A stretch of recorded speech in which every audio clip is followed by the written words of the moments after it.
Hi guys, आज हम बात करेंगे chest pain on the right side. Right side chest pain होने के क्या क्या कॉजेस हो सकते हैं। आइए पहला कॉज देखते हैं। पहला कॉज क्या होता है? Muscle sprain. मसल में स्प्रेन होने की वजह से भी right side of the chest pen हो सकता है। Rib fracture. रिब फ्रैक्चर अगर रहेगा तो उसमें भी right side of the chest pain होने के ज़्यादा चांसेस रहते हैं। कोस्टोकॉन्ड्राइटिस। कोस्टोकॉन्ड्राइटिस की वजह से भी अपने को right side of the chest या left side of the chest हो सकता है। Lung cancer. लंग कैंसर की वजह से भी अपने को right side of the chest pen हो सकता है। सीओपीडी। सीओपीडी पेशेंट रहेगा, जैसे क्रॉनिक स्मोकर्स वगैरह पेशेंट रहेंगे तो उनको भी right side of the chest pain होने के ज़्यादा चांसेस रहते हैं। निमोनिया। निमोनिया होने की वजह से भी पेशेंट को ज़्यादा चांसेस रहते हैं right side of the chest pain होने के। निमोथोरेक्स। निमोथोरेक्स क्या रहता है? लंग्स एंड कैविटी के बीच में एयर भर जाती है, जो कि हवा भर जाती है। हवा भरने की वजह से भी उनको सांस लेने में डिफिकल्टी होती है और उससे भी right side of the chest pen हो सकता है। Pulmonary embolism. पल्मोनरी एम्बोलिज्म की वजह से भी अपने को right side of chest pain हो सकता है। Post therapeutic neuralgia. Post therapeutic neuralgia की वजह से भी पेन हो सकता है। Seagulls viral infection. Seagulls viral infection की वजह से भी right side of the chest pen हो सकता है। जो लास्ट है GERD, gastro oesophageal reflex disease. जैसे उसकी वजह से भी अपने को पेन हो सकता है। अनइजीनेस, अनकंफर्टेबल भी महसूस हो सकता है अपने को। एंड बात करते हैं हम उसके सिम्टम्स की। सिम्टम्स उसमें क्या रहेगा? पहले कि मसल्स स्ट्रेन रहेगा, मसल्स में खिंचाव रहेगा, उसके वजह से भी एक सिम्टम्स अपने को दिखाई देता है। And cold sweating. Cold sweating की वजह से भी अपने को एक सिम्टम्स ये भी है right side of the chest pain होने का। And shortness of breathing, nausea and vomiting भी एक सिम्टम्स अपने को दिखाई देते हैं right side of the chest pain के। Fast and irregular heart beat, ये भी एक साइन एंड सिम्टम्स अपने को दिखाई देते हैं। एंड चेस्ट पेन हो सकता है right side of the pain and radiated to the left arm and hand, shoulder and jaw पे। कफिंग हो सकता है इसके अंदर, sweating, nausea and vomiting. And बात करते हैं उसे आप ट्रीटमेंट की। Muscle strain. मसल स्ट्रेन में क्या क्या करना पड़ता है ट्रीटमेंट के लिए? पहले तो पेशेंट को हम रेस्ट करने के लिए बोलेंगे। गाइस, बात करते हैं गॉल ब्लैडर डिसीज की। गॉल ब्लैडर डिसीज में हम क्या कर सकते हैं? एंटीबायोटिक, पेन रिलीवर ड्रग देंगे। एंड दूसरा से रेफर टू द सर्जन इनके सीवियर केसेस में उसको ऑपरेशन करने की जरूरत पड़ सकती है। And pneumonia. निमोनिया में हम क्या करेंगे? पेशेंट को एंटीबायोटिक देंगे। Pulmonary embolism. पल्मोनरी एम्बोलिज्म रहता है उसमें पेशेंट को हम ब्लड थिनर देंगे, ऑक्सीजन थेरेपी देंगे। सिगल्स। सिगल्स क्या है? सिगल्स एक एंटीवायरल डिसीज है जिसमें हम इसमें एंटीवायरल मेडिकेशन देंगे। एंटीवायरल मेडिकेशन और antiviral medication available through the prescription, जो प्रिस्क्रिप्शन के थ्रू ही अपने को पेन रिलीवर मेडिकेशन देंगे। टॉपिकल्स एप्लीकेशन देंगे अप्लाई करने के लिए। Heart attack. हार्ट अटैक में हम उसे क्या करेंगे? तो पहले तो एक इमरजेंसी मेडिकल केयर है। इमरजेंसी मेडिकल केयर में ये एक इमरजेंसी मेडिकल केयर है। इसमें ऑक्सीजन थेरेपी देंगे पेशेंट को। ऑक्सीजन थेरेपी देने के बाद पेशेंट को हम मेडिसिन क्या क्या दे सकते हैं? जिसमें कि एंटी प्लेटलेट ड्रग देंगे। एंटी प्लेटलेट हम दवाई देंगे। एंड लाइफस्टाइल उसका चेंज करने के लिए बोलेंगे। कोरोनरी एंजियोग्राफी और the bypass surgery if necessary needed, तो हम उसे बाईपास सर्जरी के लिए बोलेंगे। Journal management. जर्नल मैनेजमेंट क्या करेंगे उसे? Lifestyle modification, quit smoking, quit alcohol, decrease stress level, regular exercise, maintain healthy diet and counselling करेंगे।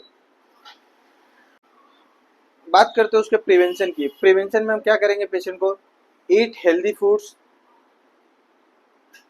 Avoid fast food, quit smoking, quit alcohol, maintain healthy weight, stay hydrate, rest, regular checkup of the family physician. And बात करते हैं उसे complications की। Complications क्या क्या हो सकते हैं?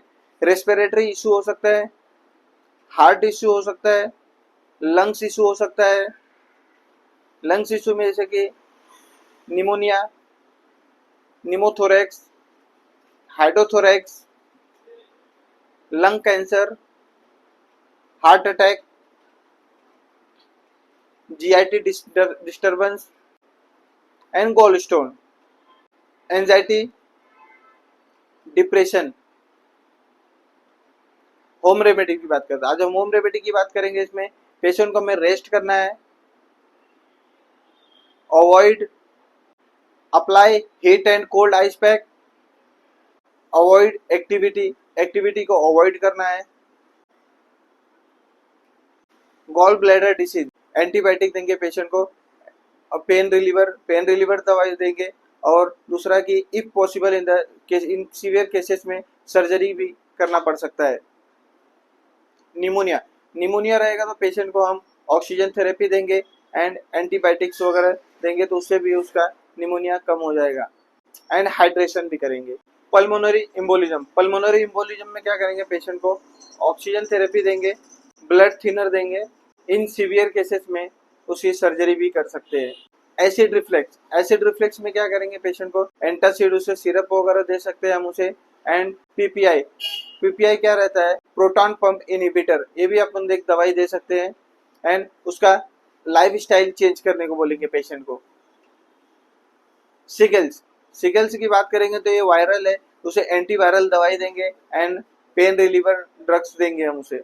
एंड टॉपिकल क्रीम्स वगैरह हम उसे अप्लाई करने के लिए भी दे सकते हैं। हार्ट अटैक में हम उसे क्या, ये एक इमरजेंसी मेडिकल केयर है। इसमें ऑक्सीजन थेरेपी देंगे पेशेंट को। ऑक्सीजन थेरेपी देने के बाद पेशेंट को हम मेडिसिन क्या क्या दे सकते हैं, जिसमें कि एंटीप्लेटलेट ड्रग देंगे, एंटीप्लेटलेट हम दवाई देंगे। एंड लाइफ स्टाइल उसका चेंज करने के लिए बोलेंगे। कोरोनरी एंजियोग्राफी और the bypass surgery if needed, तो हम उसे बाईपास सर्जरी के लिए बोलेंगे। जर्नल मैनेजमेंट क्या करेंगे, उसे life style modification, quit smoking, quit alcohol, decrease stress level, regular exercise, maintain healthy diet and counselling करेंगे। बात करते हैं उसके प्रिवेंशन में हम क्या करेंगे, पेशेंट को eat healthy foods, avoid fast food, quit smoking, quit alcohol, maintain healthy weight, stay hydrate, rest, regular checkup. And बात करते हैं उसे कॉम्प्लिकेशंस क्या क्या हो सकते हैं, रेस्पिरेटरी इशू हो सकता है, हार्ट इशू हो सकता है, लंग्स इशू हो सकता है। लंग्स इशू में जैसे कि pneumonia, pneumothorax, hydrothorax, lung cancer, heart attack, GIT disturbance and gall stone, anxiety, depression. Home remedy की बात करते हैं। आज हम होम रेमेडी की बात करेंगे। इसमें पेशेंट को हमें रेस्ट करना है, avoid apply heat and cold ice pack. अब हम बात करते हैं होम रेमेडीज के बारे में। होम रेमेडीज में हम क्या क्या कर सकते हैं, उनको पहले तो पेशेंट को एडवाइस कर सकते हैं रेस्ट के लिए, apply heat and cold ice pack या हॉट वाटर बैग भी दे सकते हैं उन्हें। गुड पोस्चर मेंटेन करने के लिए बोल सकते हैं, stay hydrate, avoid trigger, over the counter relief, gentle stretching and yoga. Guys, अगर आपको रिलीफ नहीं होता है ये सब चीज़ें करने से, तो आप नज़दीकी किसी डॉक्टर को, अपने फैमिली फिजिशियन को आप दिखा सकते हैं। Thank you.